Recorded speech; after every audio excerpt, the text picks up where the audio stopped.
अब हम देखेंगे कि functional components and class components में क्या डिफरेंस होता है।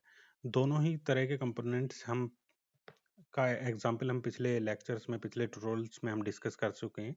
आप वहां से जाके पहले उन्हें प्रैक्टिस कर सकते हैं अगर नहीं किए तो।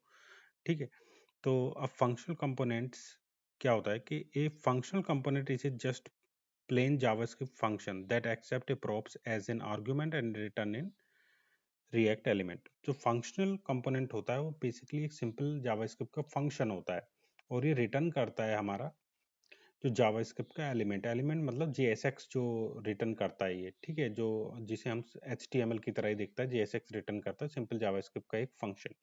ठीक है, और जो क्लास कंपोनेंट होता है ये हमारा जो रिएक्ट डॉट कंपोनेंट होता है, ये एक सिंपल जो क्लास कंपोनेंट होता है, सिंपल ES6 की एक क्लास होती है जो एक्सटेंड करती है रिएक्ट डॉट कंपोनेंट को। एक class component require you to extend from React dot component. ठीक है, जो ES6 की सिंपल क्लास होती है जो एक्सटेंड क्या करती है रिएक्ट कंपोनेंट को and create a render function which return A react element.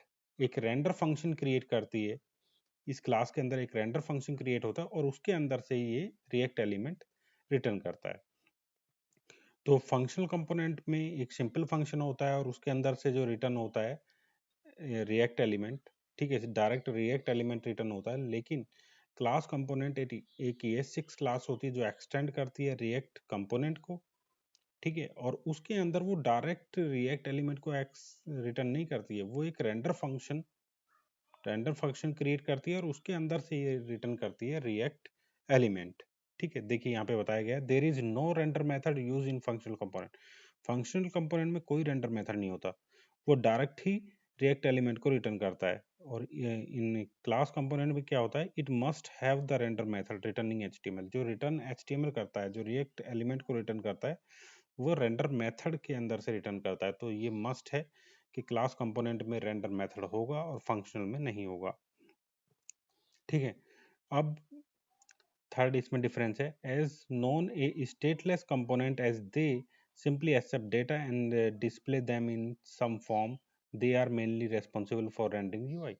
तो जो फंक्शनल कंपोनेंट है बेसिकली यूआई को रेंडरिंग करने के लिए यूज होता है और ये सिंपल प्रॉप्स को एक्सेप्ट करता है और उनको डिस्प्ले कर देता है। ठीक है, और जो हमारा क्लास कंपोनेंट होता है also known as stateful component because they implement logic and state. तो जो फंक्शनल कंपोनेंट है वो स्टेटलेस कंपोनेंट है क्योंकि ये सिर्फ प्रॉप्स के बेस पे डेटा लेता है और उसको डिस्प्ले करता है, यूआई के वर्क के लिए यूज होता है। और जो क्लास कंपोनेंट है वो स्टेटफुल कंपोनेंट है। ठीक है, फंक्शनल कंपोनेंट में स्टेट यूज नहीं होती है, क्लास कंपोनेंट में स्टेट यूज होती है, इसलिए इसे स्टेटफुल बोलते हैं और उसको स्टेटलेस बोलते हैं। ठीक है, और इसमें लॉजिकल कुछ लॉजिक हमें लिखना है तो ये कोई, और हमें जो प्रॉप्स हमारा आता है उसको हमें स्टेट में लेके कुछ डेटा चेंज करना होता है, डायनेमिक डेटा यूज करना होता है। तो इस तरह का हम क्लास कंपोनेंट में करते हैं।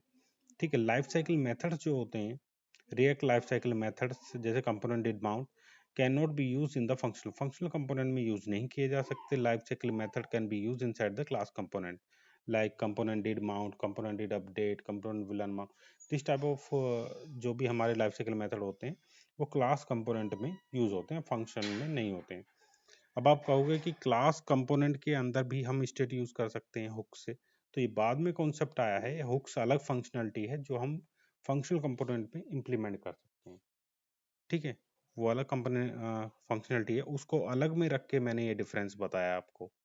ठीक है, तो ये था डिफरेंस। आई थिंक आपको समझ में आ गया होगा। अगर आपको वीडियो अच्छी लगी प्लीज़ वीडियो को लाइक करें और चैनल को सब्सक्राइब करें। Thank you for watching.